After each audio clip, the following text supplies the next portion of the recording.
महबूब खुदा शाफी महशर है हमारा, महबूब खुदा शाफी महशर है हमारा।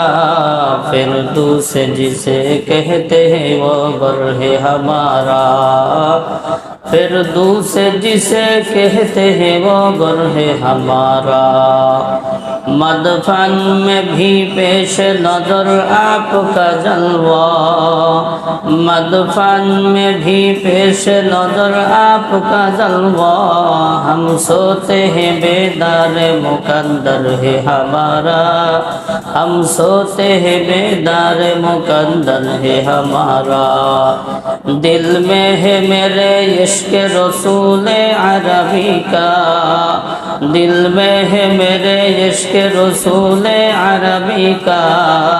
परवाना हूँ मैं शम्अ रुखे पाक नबी का, परवाना हूँ मैं शम्अ रुखे पाक नबी का। मोहतरम हाजिरीन, আপনার আমার নবী হযরত মুহাম্মদুর রাসূলুল্লাহ সাল্লাল্লাহু আলাইহি ওয়াসাল্লামের পুরা জীবনটা দুই ভাগে বিভক্ত। একটা হইল নবুয়তি পূর্ব জীবন, আরেকটা হইল নবুয়তি জীবন। নবুয়তের পূর্ব জীবন হইল 40 বছরের, নবুয়তি জীবন 23 বছর। এই হলো নবীর মোট 63 বছর হায়াত তিনি জীবনে ছিলেন, তিনি হায়াত পেয়েছিলেন। আবার নবুয়তি জীবনটা দুই ভাগে বিভক্ত, মক্কি জীবন, মাদানী জীবন। মক্কায় ছিলেন নবুয়ত প্রাপ্তির পরে 13 বছর, মদিনায় ছিলেন 10 বছর। আজকে আমরা জন্ম থেকে নিয়ে নবুয়ত পর্যন্ত জীবনী আলোচনা করব ইনশাআল্লাহ। মুহতারাম হাজিরিন, নবী আলাইহিস সালাতু ওয়াস সালাম যখন দুনিয়াতে আসলেন তখন আরবের মধ্যে নিয়ম ছিল, প্রথা ছিল, তাদের যখন কোনো বাচ্চা জন্মগ্রহণ করত সেই বাচ্চাকে লালন পালন করার জন্য তারা গ্রামীণ পরিবেশে পাঠাইয়া দিত। কেন? বলে শহরে বিভিন্ন মানুষের আগমন, ভাষা এলোমেলো, এক একজনের ভাষা এক এক পদ। এই জন্য যাতে করে বিশুদ্ধ ভাষা শিখতে পারে, সুন্দরভাবে বেড়ে উঠতে পারে, এই জন্য গ্রামের পরিবেশে পাঠাইয়া দিত। ওইদিকে আবার গ্রামের মহিলারাও তারা বাচ্চা নেওয়ার জন্য শহরে আসত। 2 বছর পর্যন্ত তারা নিজেরা দুধ খাওয়াইতো, 2 বছর পর্যন্ত লালন পালন করে আবার শহরে ফিরাইয়া দিত। নবী আরবি মুহাম্মদুর রাসূলুল্লাহ সাল্লাল্লাহু আলাইহি ওয়াসাল্লাম যখন জন্মগ্রহণ করলেন তখন বনু সাদ গোত্র থেকে মহিলারা মক্কায় বাচ্চাদেরকে সংগ্রহ করার জন্য আসলো। ওই মহিলাদের সাথে হালিমা সাদিয়া রাদিয়াল্লাহু তাআলা আনহা আসলেন তার স্বামীকে সাথে নিয়ে। ইতিহাসে পাওয়া যায় হালিমা সাদিয়া রাদিয়াল্লাহু তাআলা আনহা একটি উষ্টির উপর আরোহণ করে আসছিলেন। উষ্টি বোঝেননি? উট হইল পুরুষ, উষ্টি হইল কি মহিলা। তো যেই উষ্টির উপর আরোহণ করে তিনি আসছিলেন, উষ্টিটি ছিল খুবই দুর্বল, ক্ষীণ। তার সাথীরা খুব বিরক্ত বোধ করতেছিল যে হালিমা তুমি কেমন উষ্টি নিয়ে আসলা, তুমি আমাদের সাথে চলতে পারো না। অনেক কষ্ট করে এক পর্যায়ে মক্কায় পৌঁছলো কোন রকম। তো মক্কায় যখন পৌঁছলো, হালিমা সাদিয়া রাদিয়াল্লাহু তাআলা আনহার একজন সন্তান ছিল। হালিমা রাদিয়াল্লাহু তাআলা আনহা এমনই ক্ষীণ ছিল, দুর্বল ছিল যে তার স্তনের দুধ শুকাইয়া গিয়েছিল। নিজের বাচ্চাই দুধ পায় না, আবার আরেকজনের দুধ খাওয়াবে কিভাবে? তার বাচ্চা কান্দাকাটি করতেছে, দুধ পায় না, সারা রাত্রে ঘুমায় না। ওই গোত্রের মহিলারা বাচ্চাকে গ্রহণ করলো, সকলেই বাচ্চা নিল। যখনই মুহাম্মদুর রাসূলুল্লাহ সাল্লাল্লাহু আলাইহি ওয়াসাল্লামের কাছে আসলেন, যখন জানতে পারলেন যে এই সন্তানের পিতা নাই, কেউ তাকে গ্রহণ করে না, কেউ তাকে নেয় না। কেন? বলে বাচ্চাকে দুধ পান করার একটা পারিশ্রমিক ছিল। একটা টাকা দিত, কি দিত? টাকা দিত। এখন বাচ্চার বাবা নাই, টাকার আর কি আশা করা যায়? আছে বৃদ্ধ দাদা আর মা, মা তো কামাই করে না, তো কি টাকা দিবে? এই জন্য কেউ আমার নবী মুহাম্মদ সাল্লাল্লাহু আলাইহি ওয়াসাল্লামকে কেউ নিল না। এদিকে হালিমা সাদিয়া রাদিয়াল্লাহু তাআলা আনহা ছিলেন অত্যন্ত দুর্বল ক্ষীণ। এই জন্য হালিমা সাদিয়া রাদিয়াল্লাহু তাআলা আনহাকে কেউ আবার সন্তানও দিল না। কেন? সে নিজের বাচ্চাকে দুধ পান করাইতে পারে না, আমার বাচ্চাকে আবার কিভাবে দুধ পান করাইবে? এক পর্যায়ে হালিমা সাদিয়া রাদিয়াল্লাহু তাআলা আনহা তার স্বামীকে বলল, সকল মহিলারা তো বাচ্চা সংগ্রহ করে ফেললো, যাওয়ার সময় আসতেছে, আমি বাচ্চা না নিয়ে যাব না, তো কি করা যায়? হালিমা সাদিয়া রাদিয়াল্লাহু তাআলা আনহা তার স্বামীর সাথে পরামর্শ করলো, কমাস কম আমরা ওই এতিম সন্তানটাকে নিয়ে যাই, এতিম সন্তানটাকে নিয়ে যাই।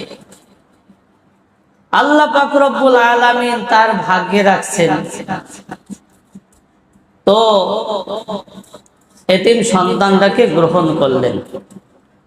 হযরতে হালিমা সাদিয়া রাদিয়াল্লাহু তাআলা আনহা যখন নবী মুহাম্মদুর রাসূলুল্লাহ সাল্লাল্লাহু আলাইহি ওয়াসাল্লামকে নিয়ে এসে তাঁবুর মধ্যে গেলেন, তাঁবুর মধ্যে নিয়ে যখন বুকের সাথে মিশাইলেন, আল্লাহ পাক রব্বুল আলামিনের কুদরত জাহির হয়ে গেল। হালিমা সাদিয়া রাদিয়াল্লাহু তাআলা আনহার স্তনে দুধ পরিপূর্ণ হয়ে গেল। নবী মুহাম্মদ সাল্লাল্লাহু আলাইহি ওয়াসাল্লাম এবং তার দুধ ভাই, তার আপন সন্তান উভয়ে তৃপ্তি সহকারে দুধ পান করে আবার সুন্দরভাবে ঘুমাইলেন। তৃপ্তি, এদিকে দুধ ছিলই না, দুধ কি ছিল না, তো নবীর বরকতে তার স্তনে দুধ পরিপূর্ণ হয়ে গেল। এদিকে তার স্বামী উষ্টি দহন করতে গিয়েছিল, যেই উষ্টির স্তনে দুধ ছিল না, আল্লাহ পাক রব্বুল আলামিন উষ্টির মধ্যে কুদরত জহির করে দিলেন। আল্লাহ পাক রব্বুল আলামিনের কুদরত ফুটে উঠল, উষ্টির মধ্যে, উষ্টির স্তনের মধ্যে দুধও পরিপূর্ণ হয়ে গেল। দুধ দহন করলেন, সকলে তৃপ্তি সহকারে দুধ পান করলেন। এবার যাওয়ার পালা, নিজ গোত্রে যাবে না, তো রওনা দিলেন। যখন সকলে রওনা দিলেন, হালিমা সাদিয়া রাদিয়াল্লাহু তাআলা আনহার ওই উষ্টিটা সবার আগে আগে চলতে লাগলো। আসার সময় আসছিল পিছনে, যাওয়ার সময় কি সবার আগে আগে চলতে লাগলো। অন্যান্য মহিলারা বলতে লাগলো, হে হালিমা সাদিয়া, এটা কি ওই উষ্টি, যে উষ্টির উপর তুমি আরোহণ করে আসছিলা? হালিমা সাদিয়া রাদিয়াল্লাহু তাআলা আনহা বললেন, আল্লাহর কসম, এটা ওই উষ্টি, যেই উষ্টির উপর আমি আরোহণ করে আসছিলাম। বরকত শুরু হয়ে গেছে, বরকত শুরু হয়ে গেছে। যখন গেলেন, নিজ গোত্রে গেলেন, যাওয়ার পরে দেখতে পেলেন ওখানেও দুর্ভিক্ষ শুরু হয়ে গেছে, দুর্ভিক্ষ শুরু হয়ে গেছে, মানুষ খাবার পায় না। হ্যাঁ, গবাদি পশুগুলো কোনো খাবার পায় না, চারণ ভূমিতে যায়, না খেয়ে আবার ফেরত আসে। কিন্তু হালিমা সাদিয়া রাদিয়াল্লাহু তাআলা আনহার ফ্যামিলির মধ্যে, পরিবারের মধ্যে আমার নবীর উসিলায় বরকত জহির হয়ে গেল। হালিমা সাদিয়া রাদিয়াল্লাহু তাআলা আনহার ছাগলগুলো যখন মরুভূমির মধ্যে বিচরণ করে সকালবেলা খালি পেটে যায়, সন্ধ্যাবেলা পেট ভর্তি করে ফিরে আসে। কিন্তু অন্য অন্য গোত্রের ছাগলগুলো খালি পেটে যায়, খালি পেটে ফিরে আসে। মালিকরা বলতেছে তাদের রাখালদেরকে, হে রাখালরা, তোমরা ওই স্থানে, ওই জায়গায় ছাগল চড়াও, বিচরণ করো যেখানে হালিমার ছাগলগুলো চড়ায়। তো রাখালরা তাই করলো, কিন্তু তাতে কোনো লাভ হইল না। কারণ বরকত তো আল্লাহ পাক দিছে কি হালিমা সাদিয়া রাদিয়াল্লাহু তাআলা আনহার ঘরে। নবী আলাইহিস সালাতু ওয়াস সালামকে লালন পালন করতে লাগলেন। তো শর্ত ছিল 2 বছর পর্যন্ত লালন পালন করবে, 2 বছর পর্যন্ত দুধ পান করাইবে, এরপর আবার তাদেরকে শহরে ফিরাই দিবে। যখন নবী আরবি মুহাম্মদুর রাসূলুল্লাহ সাল্লাল্লাহু আলাইহি ওয়াসাল্লামের বয়স 2 বছর হলো, তখন আবার হালিমা সাদিয়া মক্কায় তার মায়ের কাছে নিয়ে আসলেন। মনে চাচ্ছিল না তাকে ফেরত দিতে, আর কিছু দিন রাখা রাখতে চাচ্ছিল। ভিতরে ভিতরে এই পরিকল্পনা স্বামীর সাথে পরামর্শ করলেন যে এত বরকতি সন্তানকে কিভাবে আমরা দেই, আর যদি কিছুদিন রাখতে পারতাম তাহলে আমাদের জন্য ভালো হইতো। ওদিকে মক্কায় মহামারী দুর্ভিক্ষ শুরু হয়ে গেছে। যখন তিনি তার মায়ের কাছে নিয়ে গেলেন, হালিমা সাদিয়া রাদিয়াল্লাহু তাআলা আনহা বোঝানোর চেষ্টা করলেন যে এখানে মহামারী শুরু হয়ে গেছে, সন্তানটাকে আর কিছুদিন আমাদের সাথে থাকার সুযোগ করে দিন। এক পর্যায়ে নবী মুহাম্মদ রাসূলুল্লাহ সাল্লাল্লাহু আলাইহি ওয়াসাল্লামের মা রাজি হয়ে গেলেন, আবার নিয়ে আসুন। তো থাকতে লাগলেন বনু সাদ গোত্রে, তিনি আবার পুনরায় থাকতে লাগলেন। নবী আরবি মুহাম্মদুর রাসূলুল্লাহ সাল্লাল্লাহু আলাইহি ওয়াসাল্লামের বয়স যখন 4 থেকে 5 বছর হলো, তখন তিনি খেলার জন্য, দুইটা রিওয়ায়াত আছে, খেলার জন্য অথবা বকরি চরানোর জন্য তিনি মাঠে গিয়েছিলেন।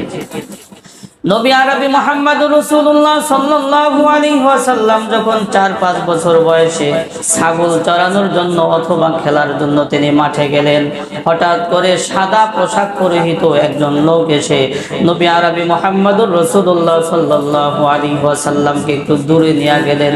দূরে নিয়ে তার বুকে ফিরে ফেললেন। শাক্কে সদর বলা হয়। কি বলা হয়? শাক্কে সদর বলা হয়। বুকে ফিরে একটা হৃৎপিণ্ড বের করলেন যেখানে কিছু রক্ত ছিল, এবং জিবরাইল আলাইহিস সালাতু ওয়াস সালাম বলল এটা হলো শয়তানের জায়গা। এটা কি? শয়তানের জায়গা। স্বর্ণের পাত্রের ভিতরে রেখে ঝমঝমের পানি দিয়ে ধৌত করে আবার পুনরায় তিনি ওখানে বসায়া দিলেন, সেরায়া দিলেন। এদিকে বাচ্চারা হালিমা সাদিয়া রাদিয়াল্লাহু তাআলা আনহার কাছে গিয়ে বলতেছে যে মুহাম্মদ নিহত হয়ে গেছে, মুহাম্মদ কি মরে গেছে। হালিমা সাদিয়া রাদিয়াল্লাহু তাআলা আনহা এবং তার স্বামী দৌড়াইয়া আসলেন। এসে দেখে মুহাম্মদ সাল্লাল্লাহু আলাইহি ওয়াসাল্লামের চেহারার মধ্যে কিছু ভয়ের ছাপ রয়েছে। কারণ জিজ্ঞাসা করলেন, সব কারণ তিনি খুলে বললেন। এখন তারা ভয় পাইতেছে, হায় হায় আরেকজনের সন্তান কি না কি হয়ে যায়, আমরা ফেরত দিয়ে আসি। তো আর 1 বছর রাখলেন। যখন 6 বছর বয়স হইল তখন তাকে কি করলেন? আবার মক্কায় ফেরত দিয়ে দিলেন। তো আমরা সকলেই জানি নবী আরবি মুহাম্মদুর রাসূলুল্লাহ সাল্লাল্লাহু আলাইহি ওয়াসাল্লামের শক্কে সদর 4 বার হয়েছে। একবার হয়েছিল ওই যে ছোট্টবেলা 4-5 বছর বয়সে যখন হালিমা রাদিয়াল্লাহু তাআলা আনহার কাছে ছিলেন। আরেকবার হয়েছিল 10 বছর বয়সে, আরেকবার হয়েছিল নবুয়তের পূর্বে, আরেকবার হয়েছিল মেরাজের পূর্বে, মেরাজের সময়। তো 4 বার শক্কে সদরের মধ্যে হিকমত আছে। প্রথমবার শক্কে সদর করে হৃৎপিণ্ডকে বের করা হয়েছে যেখানে শয়তান আশ্রয় নিত, যাতে করে শয়তান ওখানে আর না আশ্রয় নিতে পারে। এই জন্য শক্কে সদর করা হয়েছে, ওটাকে ধৌত করে আবার বসানো হয়েছে। দ্বিতীয়বার 10 বছর বয়সে শক্কে সদর করা হয়েছে। 10 বছর বয়সে সাধারণত বাচ্চাদের এই বয়স খেল তামাশার একটা কি বয়স, খেলাধুলার কি একটা বয়স। তো নবী আরবি মুহাম্মদুর রাসূলুল্লাহ সাল্লাল্লাহু আলাইহি ওয়াসাল্লামকে শক্কে সদর করা হয়েছে, এই খাহেসাতকে বের করে দেওয়া হয়েছে নবী যাতে করে না খেলে, নবী যাতে করে না খেলে। কেন? ভাই খেল তামাশা এটা আল্লাহ তাআলার স্মরণ থেকে গাফেল করে দেয়। কি করে দেয়?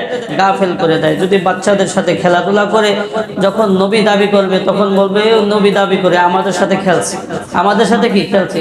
যার কারণে নবী সারা জীবন খেলাধুলা করেন না। কি করেন নাই? খেলাধুলা করেন না, ওরকম বিষয়ই নেই কারোর সাথে। তৃতীয়বার শক্কে সদর করা হয়েছিল নবুয়তের পূর্বে। কেন শক্কে সদর করা হয়েছে? কারণ ওই সময় যাতে করে আল্লাহ তাআলার ওহী, ইলম, কোরআন এটা ভিতরে বহন করতে পারে, এই জন্য শক্কে সদর করা হয়েছে। চতুর্থবার কেন শক্কে সদর করা হইল? বলে আল্লাহ তাআলা মেরাজ দান করবে, আল্লাহ তাআলার সাথে সরাসরি সাক্ষাৎ এবং তার সাথে তার যে দিক নির্দেশনা ওইগুলো বহন করার যে সক্ষমতা, ওইগুলো হৃদয়ঙ্গম করতে যাতে করে পারে, এই জন্য শক্কে সদর করা হয়েছে। এরপর মহরে নবুয়ত। মহরে নবুয়ত আমরা সকলে জানি হুজুর সাল্লাল্লাহু আলাইহি ওয়াসাল্লামের এই 2 বাহুর মাঝখানে মহরে নবুয়ত ছিল, একটু গোশতের টুকরার মতো একটু উঁচু ছিল। কি ছিল? উঁচু ছিল। তো এই মহরে নবুয়ত এটা থেকে জন্ম থেকেই ছিল না পরবর্তীতে হয়েছে, এই ব্যাপারে 2টা রিওয়ায়াত পাওয়া যায়।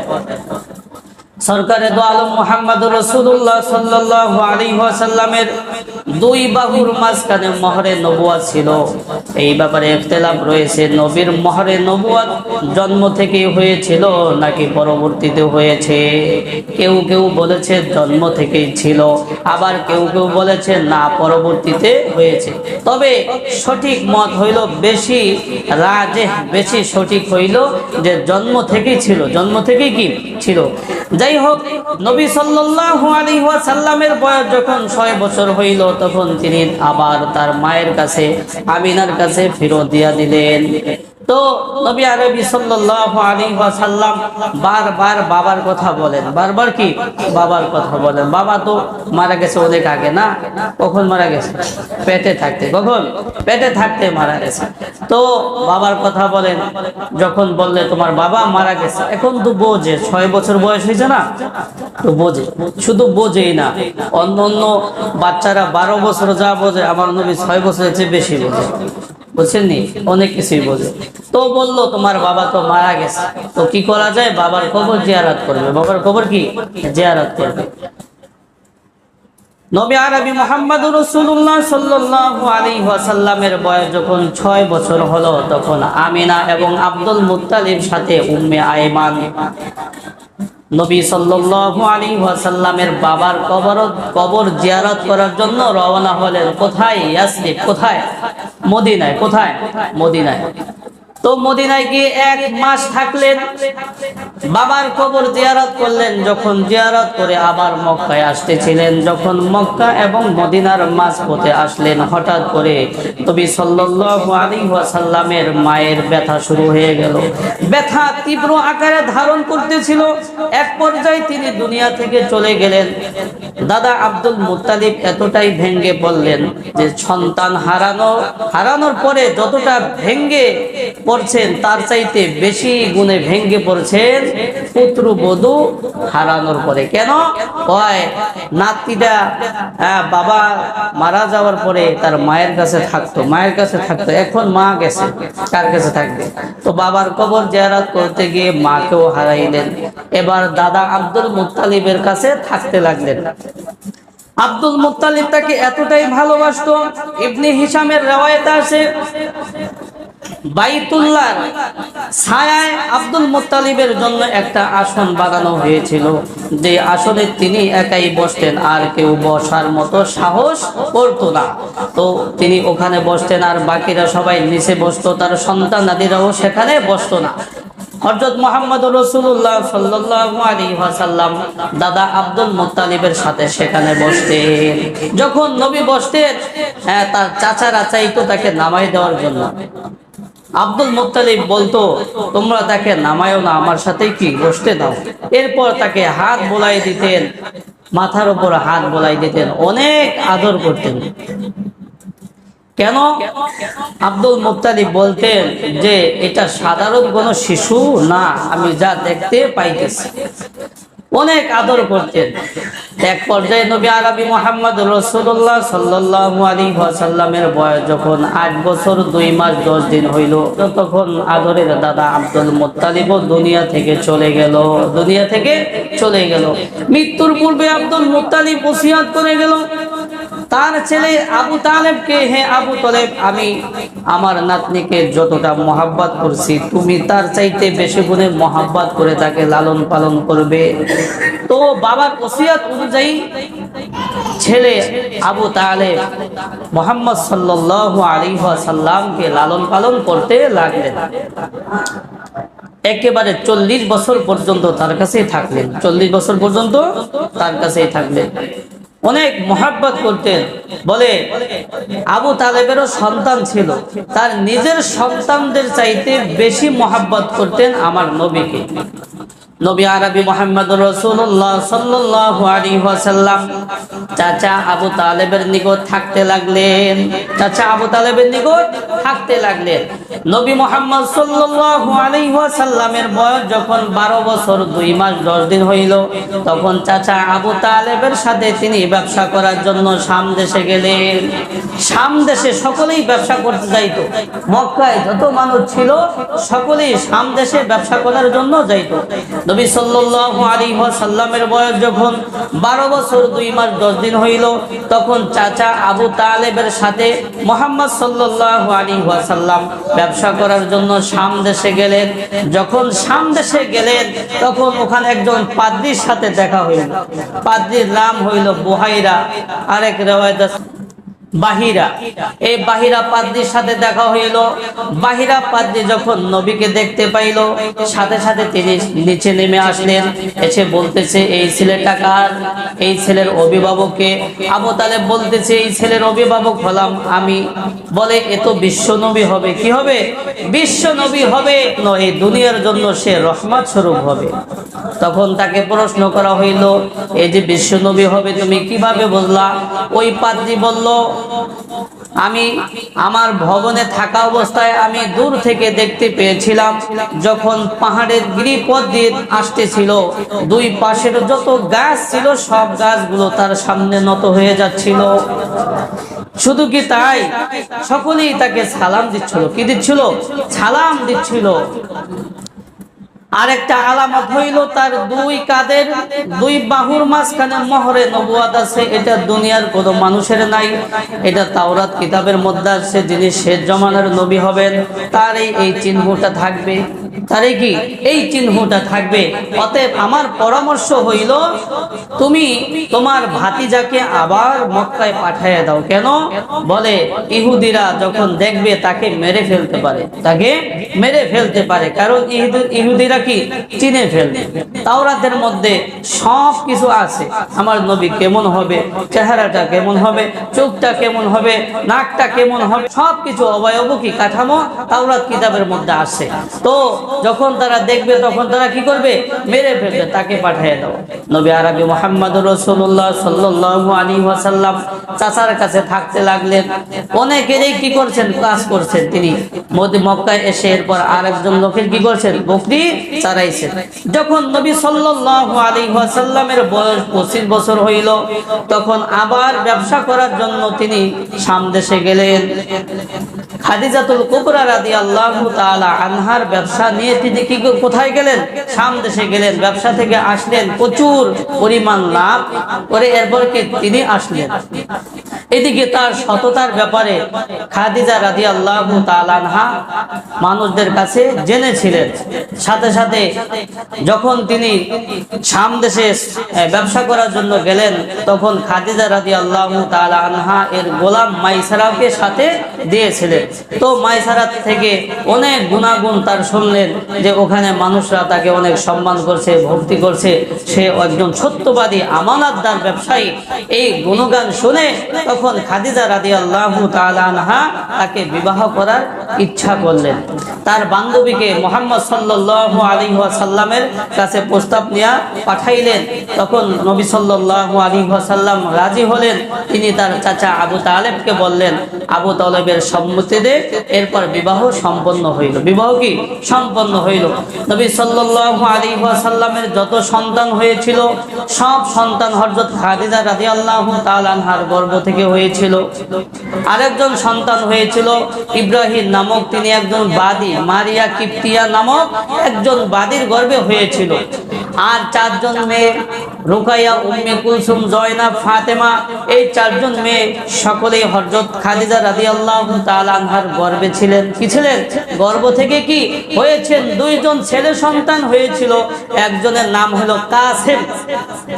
কাসেম ছোট্ট বয়সে মারা গেছে, যার কারণে নবীর একটা উপাধি ছিল আবুল কাসেম। আবুল কি? কাসেম, মানে কাসেমের পিতা। আরেকজন সন্তান হয়েছিল আব্দুল্লাহ নামক একজন সন্তান হয়েছিল, যার নাম ছিল আব্দুল্লাহ। তার উপাধি ছিল তাহের। কি ছিল? তাহের। এই জন্য নবীর একটা উপাধি হয়েছিল তাহের। কি ছিল? তাহের। এই সন্তান সব ছোটবেলা মারা গেছে, তবে মেয়েরা বড় হয়েছে। মেয়েরা কি বড় হয়েছে। নবী সাল্লাল্লাহু আলাইহি ওয়াসাল্লামের জীবদ্দশায় 3 মেয়ে দুনিয়া থেকে চলে গেছে, শুধু ফাতেমা ছিল। ফাতেমা রাদিয়াল্লাহু তাআলা আনহা হুজুর সাল্লাল্লাহু আলাইহি ওয়াসাল্লামের ইন্তেকালের 6 মাস পরে দুনিয়া থেকে চলে গেছেন। তো হুজুর সাল্লাল্লাহু আলাইহি ওয়াসাল্লামের জীবদ্দশায় সকল সন্তানরা কি মারা গেছে। ছেলেরা তো একেবারে শৈশবকালে মারা গেছে, আর 3 মেয়ে তারা বড় হয়েছে, বিবাহ শাদী হয়েছে, কিন্তু তাদের ঘরে কোনো সন্তান হয় নাই, তারা মারা গেছেন। হুজুর সাল্লাল্লাহু আলাইহি ওয়াসাল্লামের ইন্তেকালের 6 মাস পরে হযরতে ফাতেমা রাদিয়াল্লাহু আনহা ইন্তেকাল করেছেন। হুজুর সাল্লাল্লাহু আলাইহি ওয়াসাল্লামের বয়স যখন 35 বছর হলো, তখন মক্কাবাসী সকলে এই ব্যাপারে একমত পোষণ করলো যে মক্কাকে আবার পুনরায় নির্মাণ করতে হবে। কেন? হযরত ইব্রাহিম আলাইহিস সালাতু ওয়াস সালাম, ইসমাঈল আলাইহিস সালাতু ওয়াস সালাম যেই মক্কা কাবাঘর নির্মাণ করেছিলেন সেটা উঁচু ছিল 9 হাত। কয় হাত? উঁচু ছিল 9 হাত। যেই বাইতুল্লাহর উপরে ছাদ ছিল না, কি ছিল না? ছাদ ছিল না। ওখান থেকে বিভিন্ন মালামাল চুরি হয়ে যেত, বাইতুল্লাহ থেকে কি বিভিন্ন মালামাল চুরি হয়ে যেত। এদিকে দেয়ালগুলো অনেক পুরান হয়ে গিয়েছে, যে কোনো মুহূর্তে ভেঙে পড়তে পারে, যার কারণে সকলের পরামর্শ অনুযায়ী এই বাইতুল্লাহকে তারা আবার পুনরায় নির্মাণ করার ইচ্ছা করলেন। তো এই ব্যাপারে সকলে একমত হলেন যে বাইতুল্লাহ পুনরায় নির্মাণ করবেন। বাইতুল্লাহ কিভাবে নির্মাণ করবেন, কোন টাকা দিয়ে নির্মাণ করবেন, সকলে এই ব্যাপারে একমত পোষণ করলো। বাইতুল্লাহ নির্মাণ হইতে হবে হালাল টাকা দিয়া। কি টাকা দিয়া? হালাল টাকা দিয়া, কোনো ব্যবসাগিরি টাকা দিয়া না, সুদ ঘুষের টাকা দিয়া না, অন্যের হক নষ্ট করছি এমন টাকা দিয়া বাইতুল্লাহ নির্মাণ করা যাবে না। তো এই ব্যাপারেও সকলে একমত পোষণ করলো যে বাইতুল্লাহ নির্মাণ করব একবারে পিওর হালাল টাকা দিয়ে। আমরা সকলে ইতিহাস জানি যে বাইতুল্লাহ নির্মাণ করার জন্য যে বাজেট ছিল, এই বাজেট শেষ হয়ে গেছে। হাতিমে কাবা, এটাও কাবার অংশ, এটাও কি কাবার অংশ। বলে যেই টাকাটা তাদের সংগ্রহ হয়েছিল, ওই টাকা ওই হাতিমে কাবা পর্যন্ত আর ভবন যাইতে পারে না, টাকা শেষ হয়ে গেছে। কি হয়ে গেছে? যার কারণে ওইটুকু আর ভবন হয় নাই। কিন্তু ভবন না হইলে কি হয়েছে? ওইটা কাবারই অংশ। হাতিমে কাবা কি কাবারই অংশ। তো সকলে একমত হইল হালাল টাকা দিয়ে কি করবে? তারা বাইতুল্লাহকে নির্মাণ করবে। এখন সকলের ভয়, সাহস হইতেছে না যে কে বাইতুল্লাহ ভাঙ্গার জন্য সর্বপ্রথম আঘাত করবে। আল্লাহর ঘরের প্রতি ভক্তি শ্রদ্ধা পৃথিবীর শুরু লগ্নই থেকে কি ছিল, যে ধর্মে ছিল, কিন্তু আল্লাহর ঘরের প্রতি কি ছিল? তাদের একটা ভক্তি শ্রদ্ধা ছিল। কেউ সাহস করতেছিল না যে আমি সর্বপ্রথম ভাঙ্গার কাজটা শুরু করি, কেউ সাহস ছিল না। তখন উবাইদুল্লাহ ইবনে মাখজুম এই ব্যক্তি সর্বপ্রথম ভাঙ্গার কাজ শুরু করলেন। তিনি যখন প্রথমে ভাঙ্গার কাজ শুরু করলেন, তখন সকলেই মিলে ভেঙে ফেললেন। সকলেই মিলে কি ভেঙে ফেললেন। ভাঙ্গার পরে এবার ভবন নির্মাণ করলেন। ভবন নির্মাণ করার পরে ছাদও দিলেন। কি দিলেন? ছাদও দিলেন। এখন হাজারে আসওয়াদ, কৃষ্ণ পাথর, কালো পাথর, এই পাথরকে স্থানে স্থাপন করবে কারা, এই ব্যাপারে ইখতিলাফ শুরু হয়ে গেল। 3-4 দিন যাবত ঝগড়া মারামারি। অমুক গোত্র বলতেছে আমরা কি করব? স্থানে এটা স্থাপন করব। অমুক গোত্র বলে আমরা স্থানে স্থাপন করব। তখন একজন নেতা, উমাইয়া ইবনে মাখজুম একজন নেতা, এই নেতা বলল যে আমি একটা পরামর্শ দেই, তোমরা এই ব্যাপারে সকলে একমত পোষণ কইরো। সেটা হলো আগামীকাল সর্বপ্রথম যে বাইতুল্লাহ দিয়ে প্রবেশ করবে সেই এই ব্যাপারে ফয়সালা দিবে। ঘটনাক্রমে আগামীকাল সকালবেলা হযরত মুহাম্মদ সাল্লাল্লাহু আলাইহি ওয়াসাল্লাম সকালবেলা সর্বপ্রথম ওখান দিয়ে প্রবেশ করলেন। সকলেই খুশি, সকলেই কি খুশি যে তিনি ফয়সালা দিবেন। কারণ আল আমিন এই উপাধিটা নবুয়তের আগে থেকেই তার ছিল। সত্যবাদিতা, আমানতদারিতা, এই উপাধি নবুয়তের পূর্ব থেকেই তার ছিল। শত্রু কখন হইল? যখন এক আল্লাহর দাওয়াত দিলেন। কি দিলেন? এক আল্লাহর দাওয়াত দিলেন, তখন থেকে শত্রু হইল। এর আগের শত্রু ছিল না। সকলেই তাকে উপাধি দিয়েছিল আল আমিন, সত্যবাদী। তো সর্বপ্রথম যখন নবী সাল্লাল্লাহু আলাইহি ওয়াসাল্লাম ওখান দিয়ে প্রবেশ করলেন, সকলেই এই ব্যাপারে খুশি যে তিনি যেই ফয়সালা দিবেন আমরা এই ব্যাপারে একমত আছি। হুজুর সাল্লাল্লাহু আলাইহি ওয়াসাল্লাম অত্যন্ত সুন্দর একটা ফয়সালা দিলেন। তিনি বললেন একটা চাদর আনো। একটা চাদর আনা হইল। চাদরের মধ্যে তিনি স্বহস্তে কৃষ্ণ পাথর হাজরে আসওয়াদকে স্থাপন করলেন। এবার বললেন প্রত্যেক গোত্র থেকে এক একজন লোক এসে এই চাদরকে ধরো। চাদরকে ধরলে নির্দিষ্ট জায়গায় নিয়ে গেলে এরপর নবী সাল্লাল্লাহু আলাইহি ওয়াসাল্লাম নিজ হাতে স্থানে ওটাকে স্থাপন করলেন। যাই হোক, রবিউল আউয়াল মাস চলতেছে, তো ঈদে মিলাদুন নবী নামে একটা ফিতনা আমাদের দেশে কি আছে। তারা নবীর জন্মদিবস পালন করে। তারা কি করে? নবীর জন্মদিবস পালন করে। নবী সাল্লাল্লাহু আলাইহি ওয়াসাল্লামের জন্মদিনে 12 রবিউল আউয়াল হয়েছে, এই ব্যাপারে ইখতিলাফ আছে। কি আছে?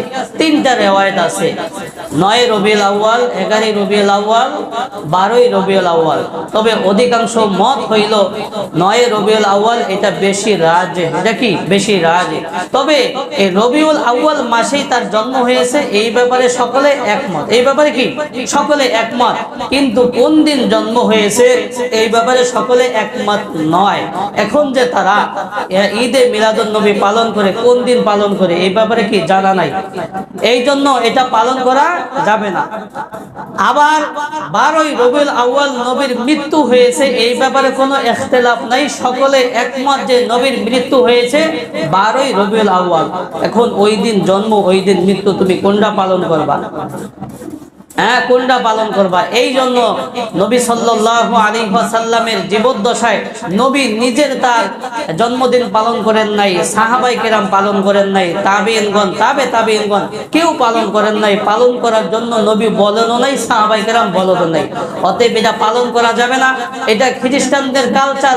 খ্রিস্টানরা ঈসা আলাইহিস সালাতু ওয়াস সালামের জন্মদিবস পালন করত, ওখান থেকেই এই জিনিসটা আসছে। হ্যাঁ, এই জন্য আমরা এটা করব না। জন্মদিবস পালন করা জায়েজ নাই, শোক দিবস পালন করাও কি জায়েজ নাই।